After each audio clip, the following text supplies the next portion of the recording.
Hello, everyone. Welcome to our Facebook Live today. We have an exciting session today where we'll be answering all your DNA questions. So it's going to be a really exciting, dynamic session. We don't know what's going to be spoken about. We'll have to wait and see what the questions are. So we're so excited to have you all in our audience today. Thank you, everyone, for joining us, and I see people from all over. If you haven't yet, please let us know where you're joining us from today.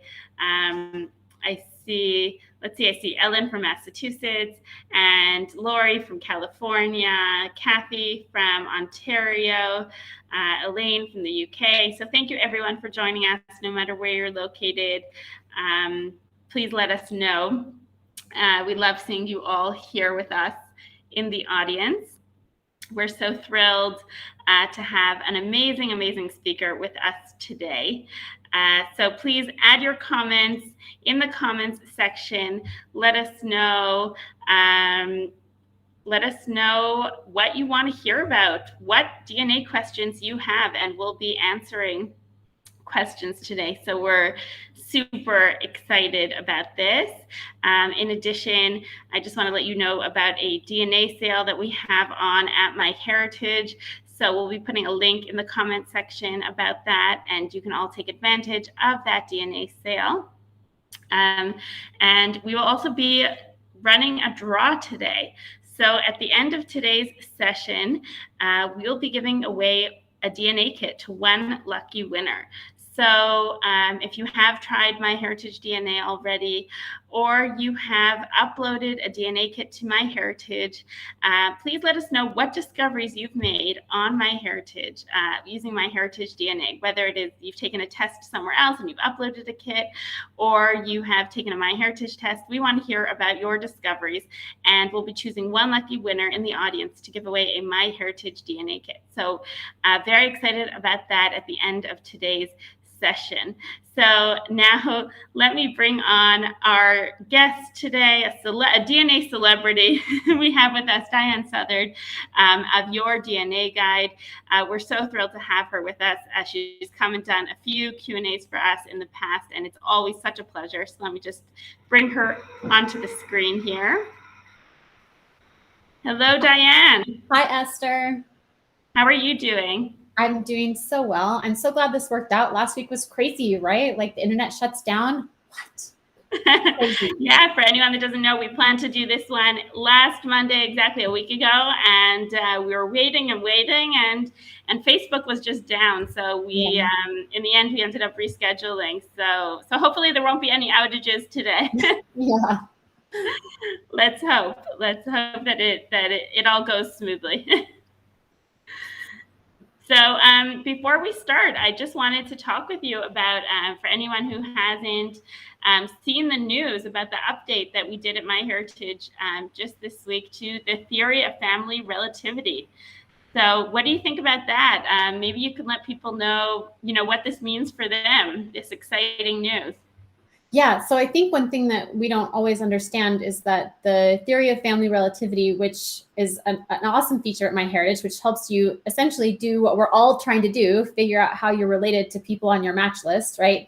So those theories are meant to give you some hints and some clues from both people's trees and actual record sets that help you determine your connection to somebody else.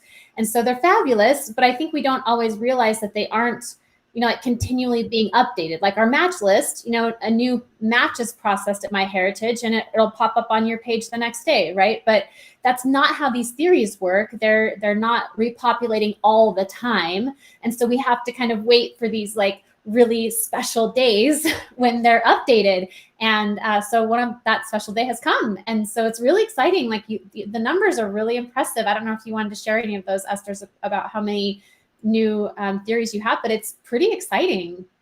Yeah, so we have 19 million new theories, a huge number. So, anyone who's, let's say, taken a DNA test in the past couple months, and maybe got matches, or anyone that got new matches in the past couple months, this might give them a new theory for one of those matches that they recently had and didn't have theories for before. Right. It's super exciting. And so make sure you go out and check your match list. And the easiest way to find them is to use the filters at the top of MyHeritage match list. I love the filters and I use them for all kinds of things. But one of the ways you can use them is just to choose people who have a theory.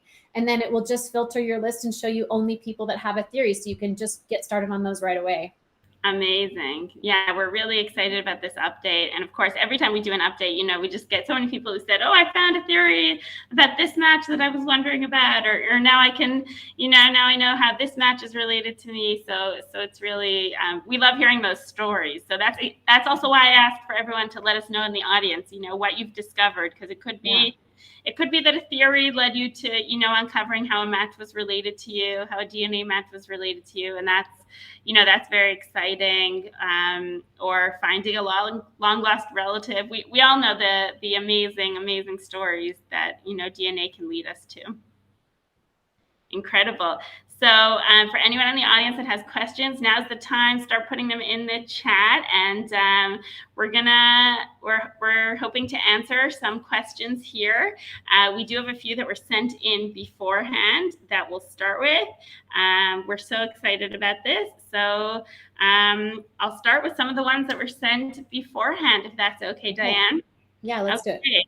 Okay, great.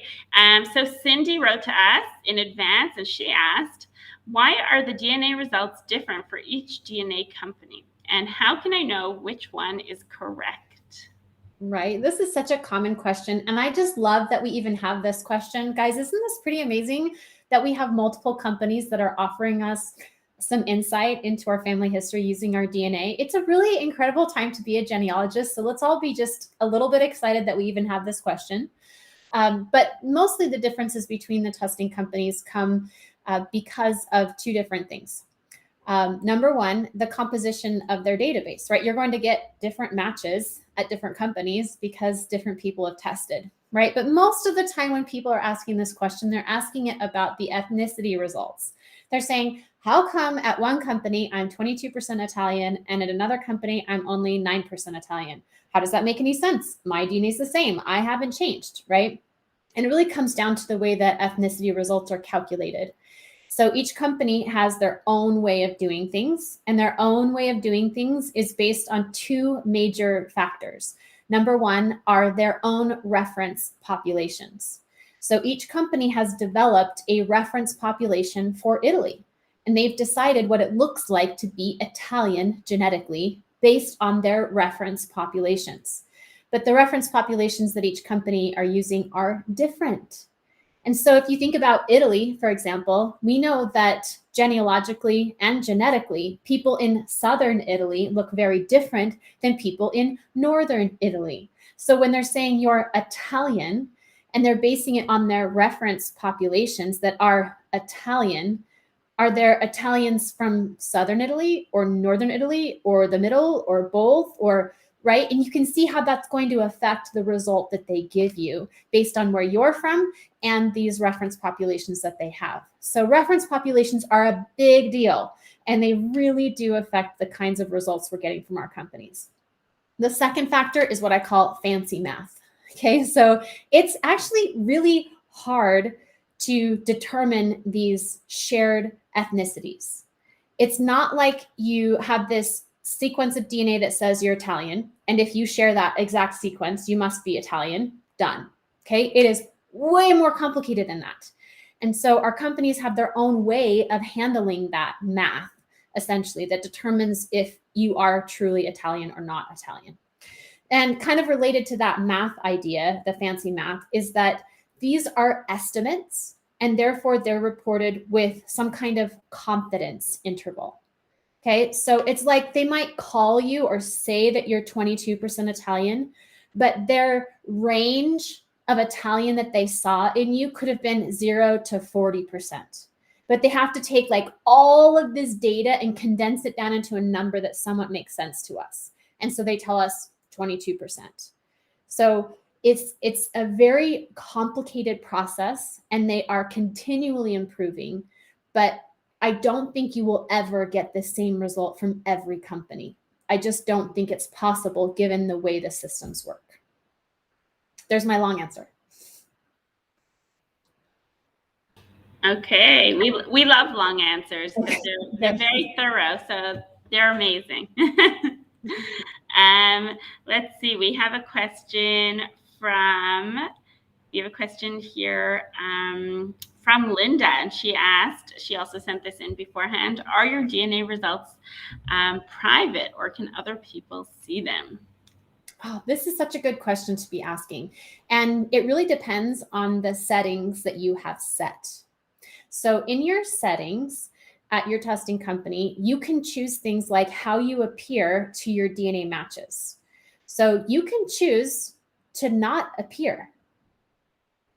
You can choose that. You can decide, no, thank you. I don't want to appear in the match lists. You can also choose to use your initials. That's probably the most private way that still technically identifies you. You can put something totally anonymous. You can put Snow White or Minnie Mouse if you want to. The testing company is not going to monitor the name that you put into your account. So as far as how you appear, or if you can keep it private, it really depends on the information that you choose to share. So of course, you can always choose not to share. You can choose not to post any pedigree information.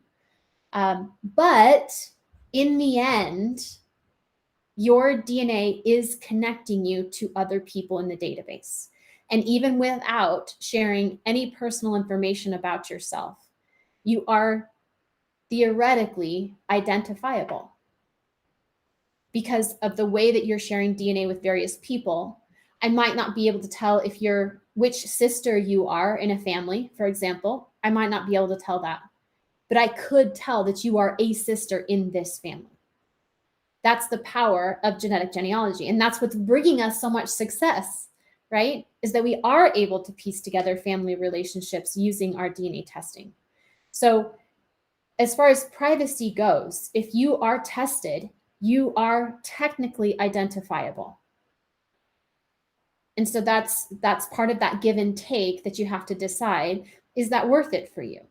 Is the return you're going to get from being DNA tested and having the ability to use your DNA to make family connections that perhaps can't be made in any other way, is that trade-off worth it for you to give up some of your privacy? So we do this all the time. We do these trade-offs all the time with privacy. You do it with your cell phone. I'm carrying around a device every day that identifies so much about me. But I'm choosing to give up that privacy for the convenience of my cell phone. So it really is the same kind of idea, the same kind of trade-off. Yes, you're giving up some of your privacy when you take a DNA test. Is it worth it for you for the benefit that you get out of it?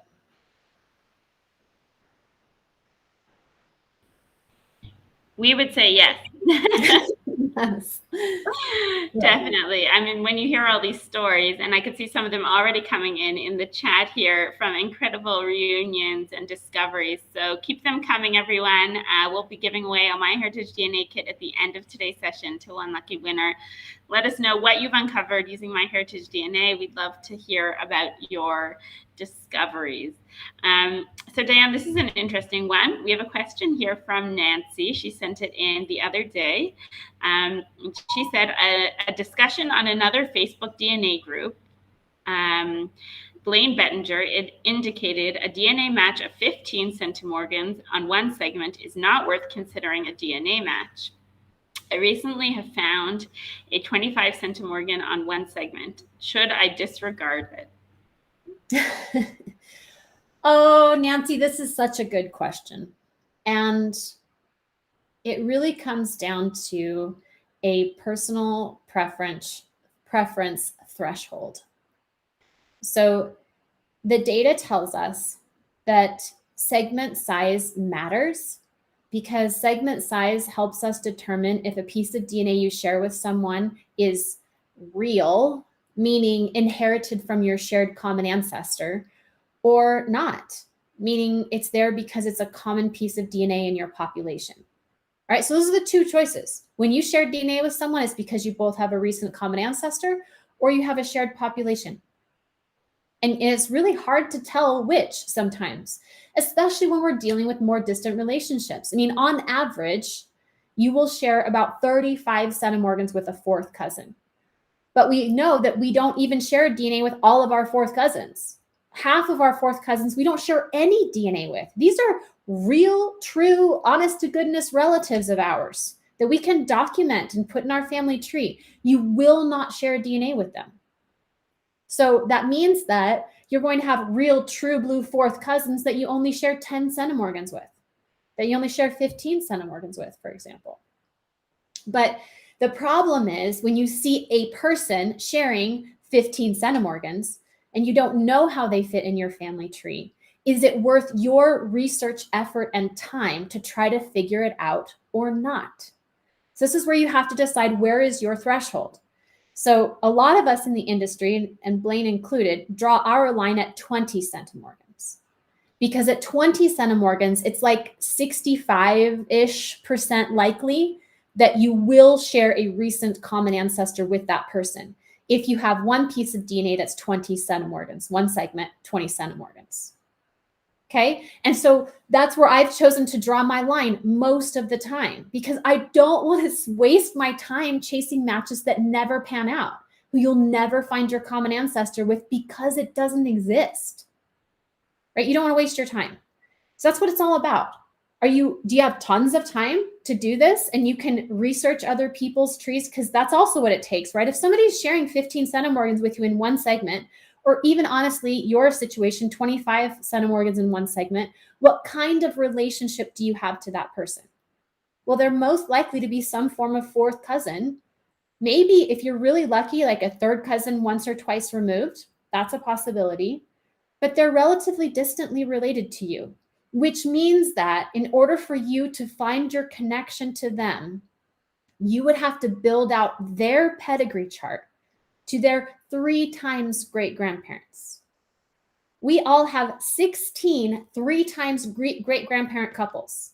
Are you prepared to do that person's genealogy to find all 16 of their 3 times great-grandparent couples just so you can see how they might fit into one of your 16 3 times great-grandparent couples?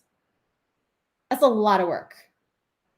Okay, so I think your 25 centimorgan match at one segment sounds like a great plan, but you've got a lot of work ahead of you. And if there are some 50 centimorgan matches that you could research instead, I'd probably choose those.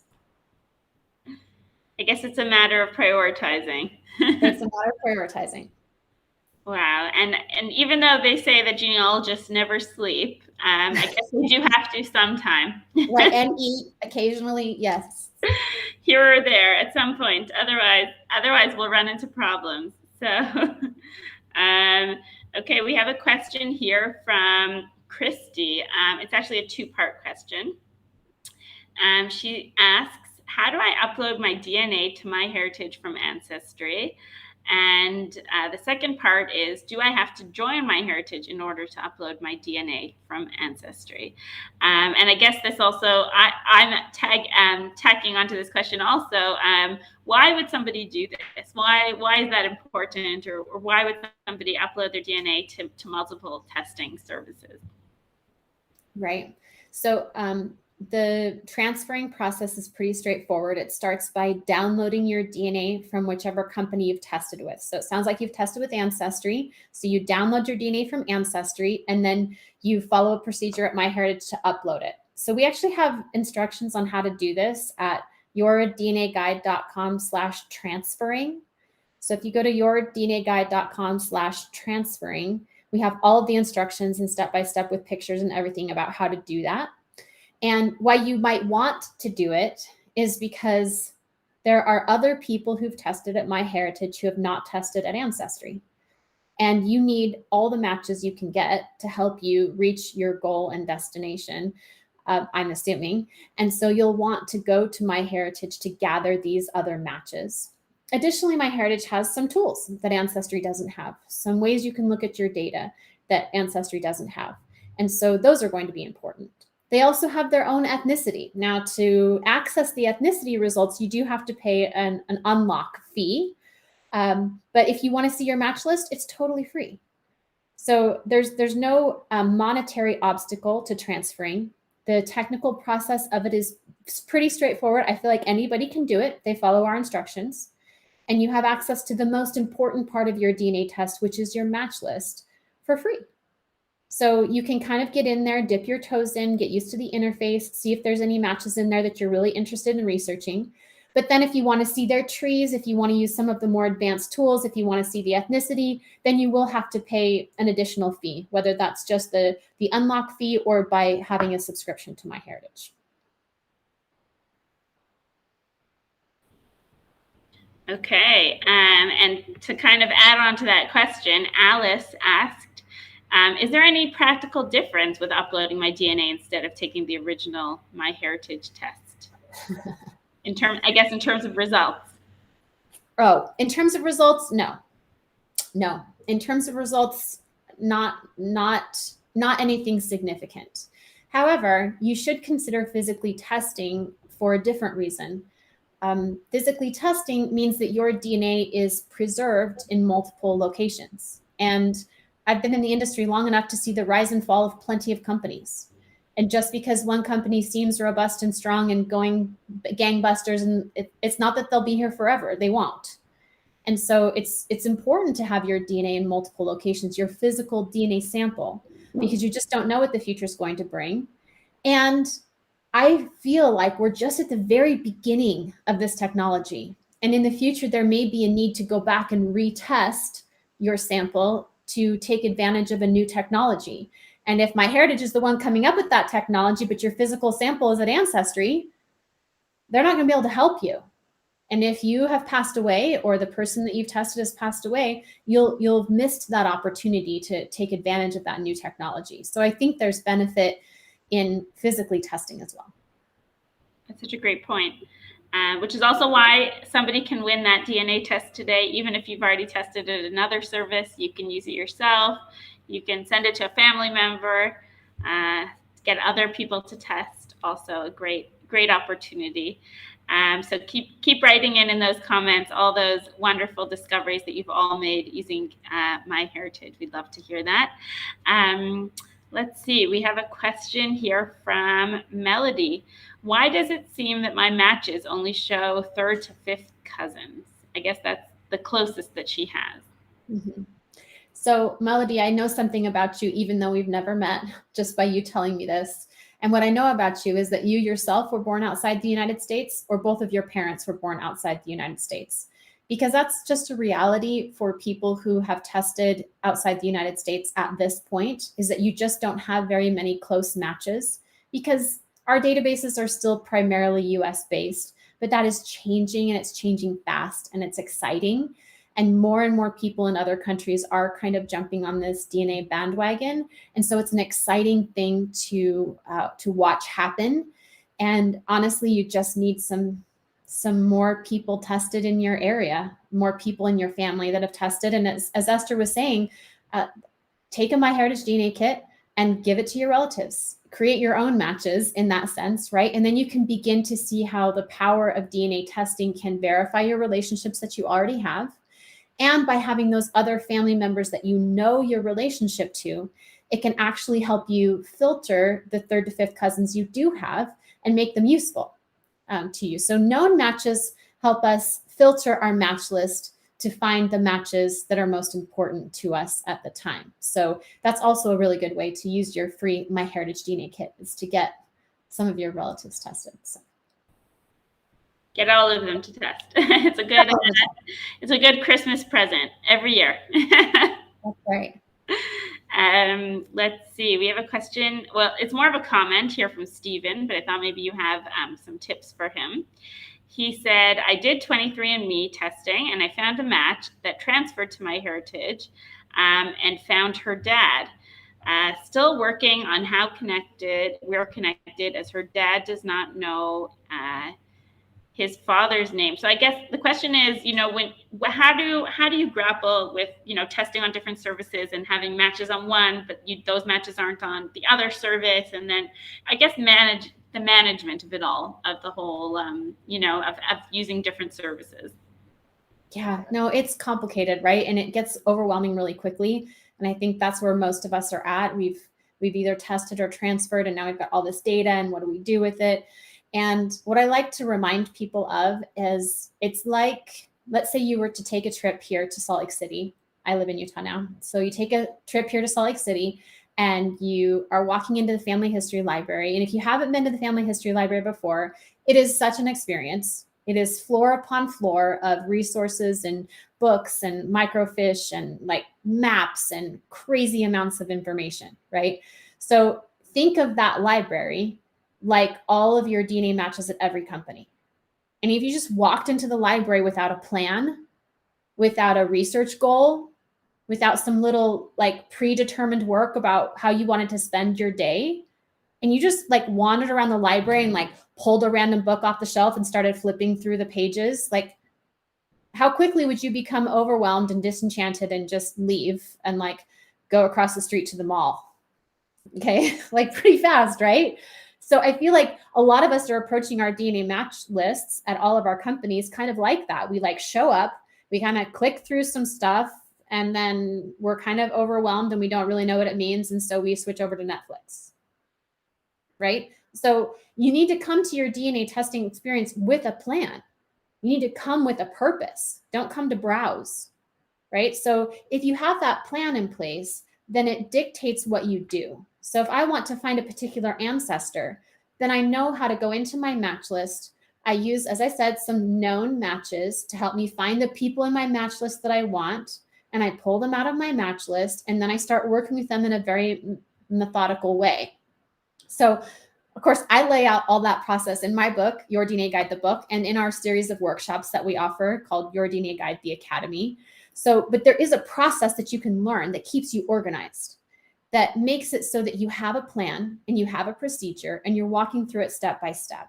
And so then you can switch over and look at your matches at 23andMe and then look at your matches in MyHeritage, because you're not trying to look at all of them.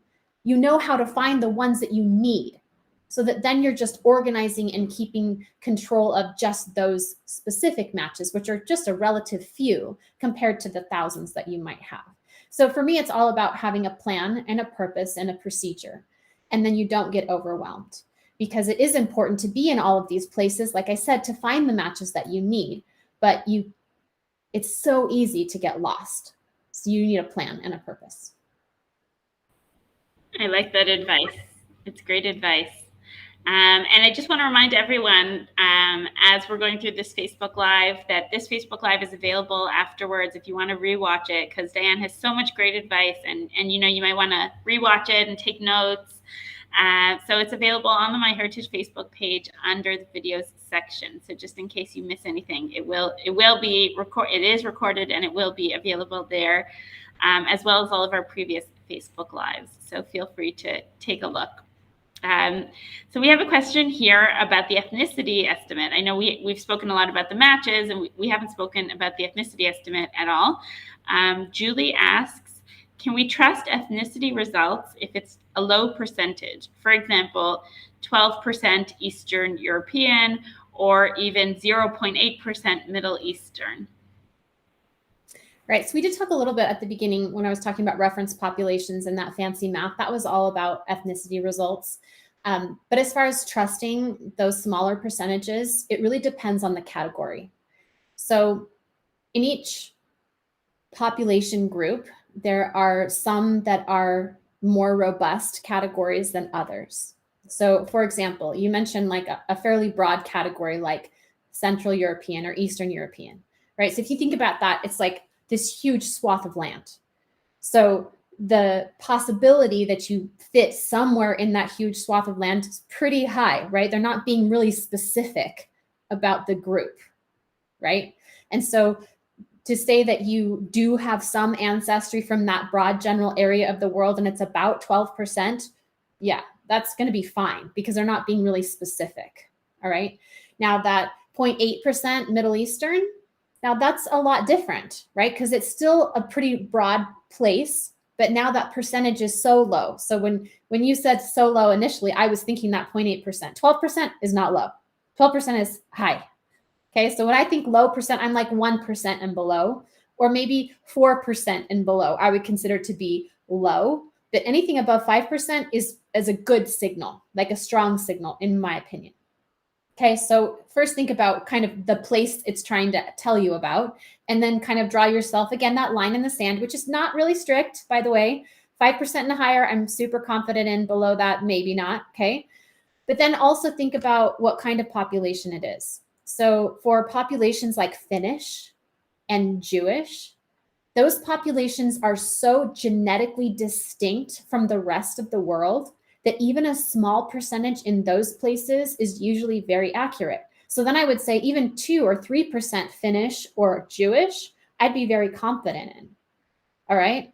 But 2% German, not so confident, because the German genetics is so complicated because of its position in the world, and it's like a crossroads, right, where there's a lot of different people coming in and out of that area, that German DNA is really hard to identify. So it's hard for me to give you, like, I guess we could sit down and go through every single category at MyHeritage, and I could tell you if I thought it was like really strong or not. But in the end, it wouldn't do you very much good, right? Because you're not in all of those categories. But just think of those in kind of general terms for yourself. Is this category specific? And if it is specific, is the genetics of this category clean or like easy to distinguish from the areas around it? All right. And that might not be something that you know right away, right?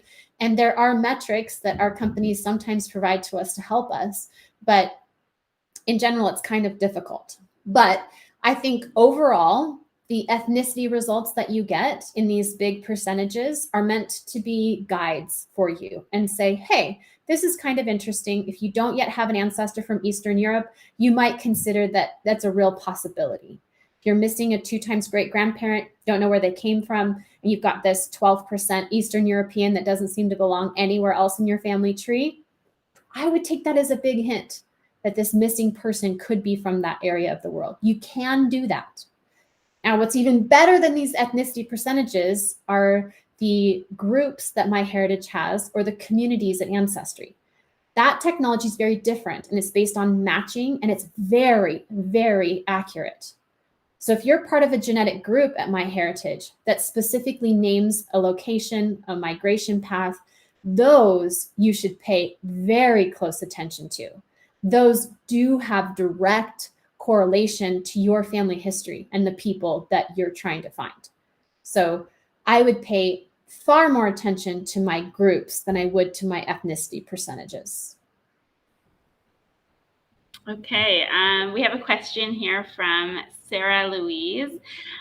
She said, I recently took a DNA test, and obviously an autosomal test, so 50%, of each, her maternal and paternal side. But she said, why are my DNA matches only, why do I have only 8,000 paternal matches and none from my mother's side?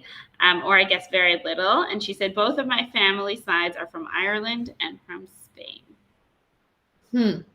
That's a really good question. And I would love to just look at your data myself, just for fun. There's a couple things that could be going on here. Number one, I want to know how you're determining if the match is on your mom's side or your dad's side, first of all, because it's not easy to do. You can't just automatically look at your match list and know that without some other things in place. So I'm just interested in how you've determined that. And secondly, like I said, if your ancestors are primarily born outside the US, you're just going to expect fewer matches. So you said your parents were from these places, which I'm not sure exactly, again, what that means. Were they born there, or were there 2 times great grandparents from those places, right? And that makes a big difference. So additionally, if you have both sides from the same place, from Ireland, for example, there could be a level of endogamy going on. So endogamy is that practice of marrying within the same culture over and over and over and over again. And so matches that you may have ascribed to your dad's side could actually be related on your mom's side and your dad's side, right? And so then the matches are looking to you like they're related on your dad's side, but actually they're your mom's matches, but there's so much overlap that it's hard to tell the difference. So those are my kind of initial thoughts about your question. Hopefully something in there was helpful. It actually is a good segue into my next question, which we got from Marianne, and she asked, which company has the best DNA tools to research your DNA matches when dealing with endogamy? So, and also, what type of populations generally have issues with endogamy? Right. So great question. So we actually just barely launched a course. I mentioned we have different courses that we offer at Your DNA Guide. So we just barely launched a course on endogamy, and it sold out in 2 days. So we have a wait list now, but it's hard, right? Because the things that I normally teach about how to attack your match list just don't work when you have endogamy, and so it's harder, it's trickier. But it's totally possible and totally doable. You just have to understand the right methodology. And my number one tip for working with endogamy is to pay less attention to total amount of shared DNA and more attention to longest segment. Okay.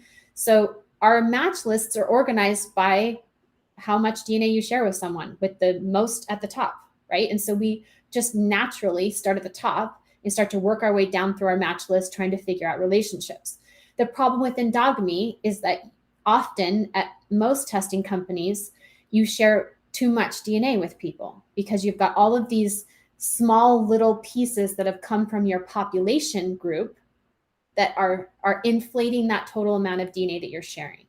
So if you're at MyHeritage and you have endogamy, my number one tip is to sort your match list by longest segment. So you can do that from the top of your match page, click on sort, then click on longest segment, and start looking at your match page in terms of longest segment instead of in total amount of shared DNA. And that right there will help you find your best matches faster.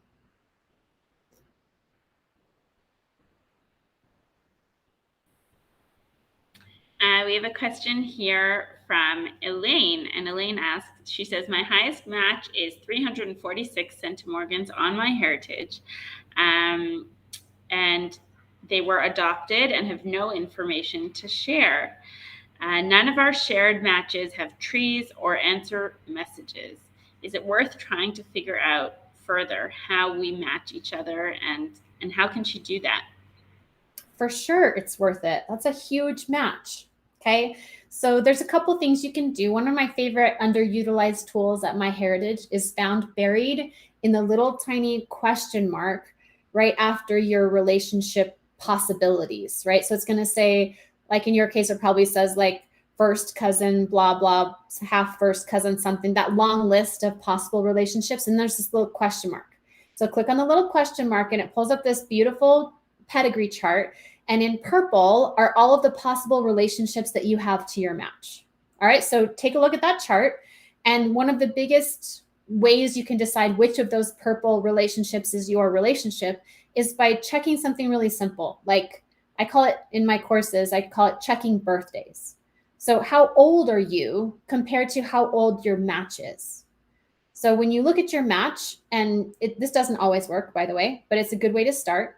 So if you're 72 and your match is 30, then you're not on what I call an even generation, right? You're removed. So to be removed just means that you are on a different generation than someone else. So if you're 70 and they're 30, you're at least one generation removed from them. And so that changes the way you look at that chart. You have to look at relationships that are a generation younger than you, for example, to help you figure out what are the most possible relationships we have to each other. Okay, you can also use the Shared Centimorgan project, which I'm just going to look up here really quick so I can give you better information. So hold please while I just quickly look up your 346 centimorgans so I can give you a better answer. But the Shared Centimorgan project basically gives you some possible relationships that you might have with someone based on the amount of DNA that you share. So when I put 346 centimorgans into the Shared Centimorgan project, it gives me this list of relationships that are most likely. Okay, so let's say, for example, that you decide based on checking birthdays that you and your match are even. You guys are about the same age. All right, so when I look at the Shared Centimorgan project, I get relationships like This person could be your great great aunt or uncle. Is that really possible if you guys are about the same age? No, right? So you can skip that relationship. That's not your relationship, right? It says that you could be a first cousin once removed. Now, again, if you guys are about the same age, we're going to discount relationships that are removed, which makes your most likely relationship a half first cousin. So then you ask yourself, what does that even mean? What is a half first cousin? Your half first cousin shares one of your grandparents, right? Because a full first cousin would share both of your grandparents. So a half first cousin shares one of your grandparents. So let's say, for example, your grandfather was married when he was very young. His wife passes away. So then he gets married again, and you're a descendant of his second wife. And you didn't think he had any kids from that first marriage. But what if his wife died in childbirth and he's so bereaved he can't handle taking care of a baby, and he gives the baby to the neighbor and he moves to get away from everything? That baby is the one who was raised and then had a child that's now your half first cousin. Okay, so that's the process. You use that total amount of shared DNA to find the most likely relationship, and then you ask yourself, what does this even look like? If this is the relationship we have, how would that play out in my pedigree chart? So. Okay, we're getting to the last few questions. So if anyone has any last questions that they want answered desperately, please put them in the comments section and we'll see if we can get to it. So we have a question here from Janine, and she asked, any thoughts on DNA Painter? So there's a lot of aspects to DNA Painter. So it's kind of a broad question. Like just now I was looking at DNA Painter to give you those numbers. I was just giving them. That's the part of DNA Painter I use the most, is the shared centimorgan project. So DNA Painter has a lot of tools that you can use. They have a free version and a paid version. I think most people will be perfectly happy with the free version. You don't need to pay for access to DNA Painter.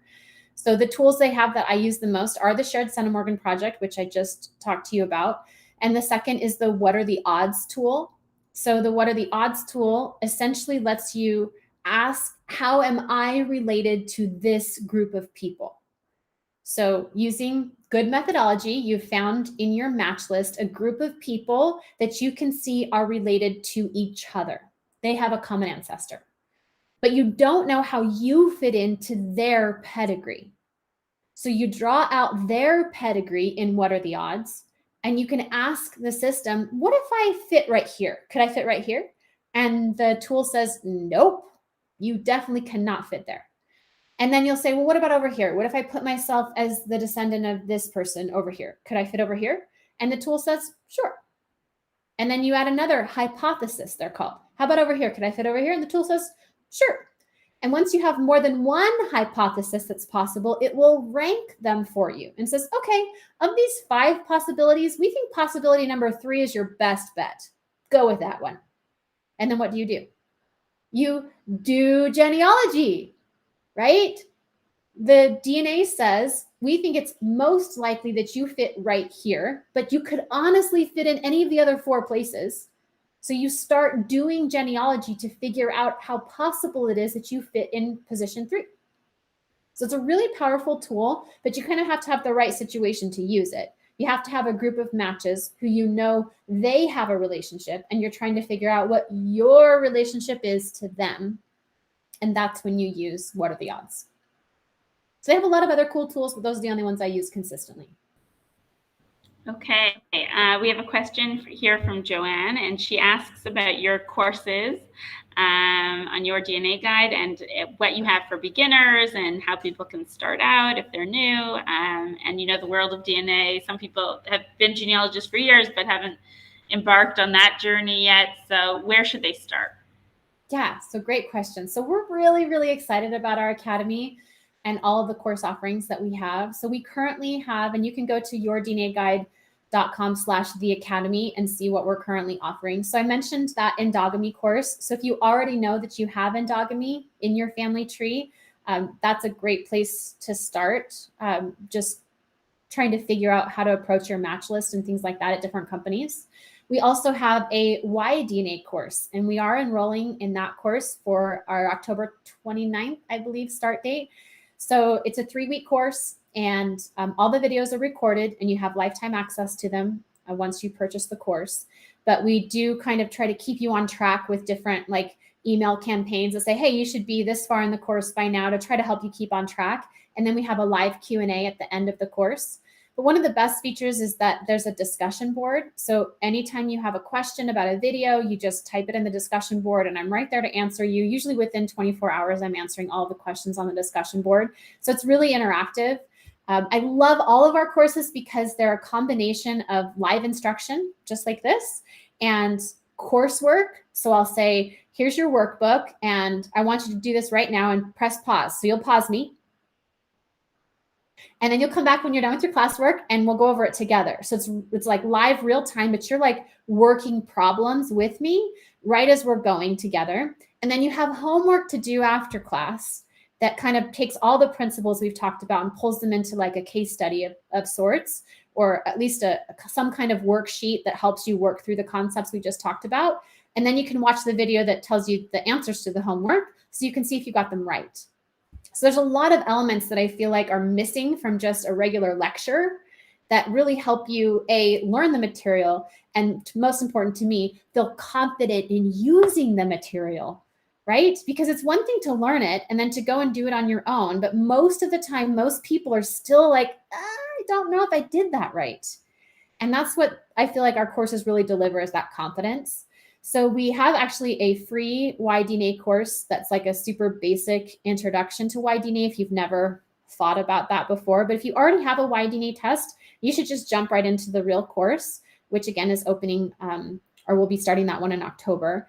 And then our big autosomal DNA course is called DNA Skills, and we're enrolling for that in January. It's a 6-week course. It's pretty, it's intense in a good way, in meaning that it will challenge you.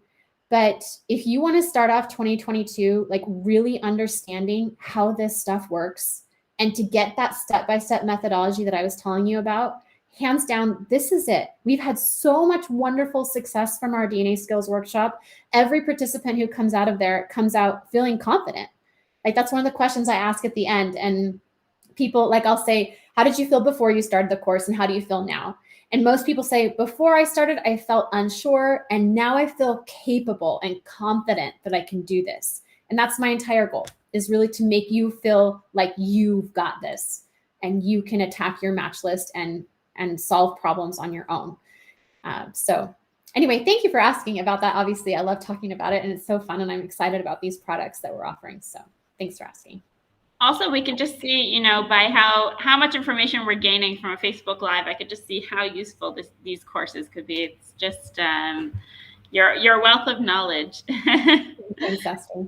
And also, we see, I see questions. Somebody said that it's a little fast for them, so don't worry. Like I said before, you can rewatch the session again. It's recorded. It's on the MyHeritage Facebook page under the videos section. So don't worry if you missed something, or you want to, pause it, watch it slower from the comfort of your own home. You can definitely do that later. So don't worry about that. So we'll just end with one of my questions, actually, a question of mine. And I want to know, what is your favorite MyHeritage DNA tool? Because I know there's so many that come out, and we just, every time we add one, I'm like, oh, this is my favorite tool.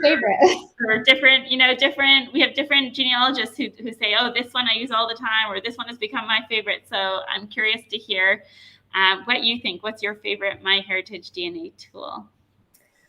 My favorite MyHeritage DNA tool is the shared matches tool, which overall I feel like is the only tool that any genealogist ever needs to answer their questions. And I specifically love the MyHeritage shared matches tool, because every company has one, but MyHeritage does it especially well, because not only does it give me a list of people who are sharing DNA with me and someone else, but it tells me a really key piece of information. It tells me how those matches are related to each other. And that can change everything. So if I see a match on my match page that I don't know my relationship to, and I use the shared matches tool, and I can see that that unknown match is a first cousin to a third cousin that I've already identified, then I don't have to work anymore. I know who this person is. It doesn't matter even exactly who they are or exactly how they fit into this other person's tree. I know their relationship is first cousins, which means this person is a third cousin to me and through this line that I've already identified. And it doesn't matter that they don't have a tree. It doesn't matter that they haven't responded to my messages. I already know who they are. It saves so much time and it's so helpful. So I'm just a huge fan of the shared matches tool, and I think MyHeritage does it really well. Amazing. And as you know, we're always improving it, always adding new little features, even just a little something to make it more and more useful or more automated and easy to use. So we'll have to see what comes out next. That's right.